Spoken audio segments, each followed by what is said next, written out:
This is Mavic Air 2. You may have some questions, like, So what's different? well, let's start with the larger sensor. There's a lot more pixels, 48 megapixels to be exact, which means you can do this. And then shoot a hyperlapse in 8K. With Smart Photo, every shot is a masterpiece. Yeah, but photos aren't really my thing. Don't worry, we've got you covered. It also does 4K 60p video. You can also slow things down.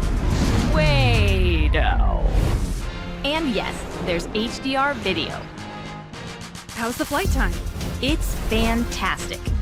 You're looking at up to 34 minutes in the air, a new record for the Mavic series. We've added OcuSync 2.0, so you can fly longer and see clearer. What if I'm not a great pilot? That's where Focus Track comes in, so you can fly like a pro. Or just press a button.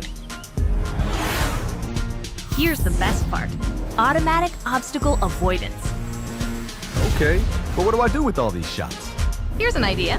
Use the DJI Fly app to edit and share your moments with just a tap. So, what's different? A whole lot.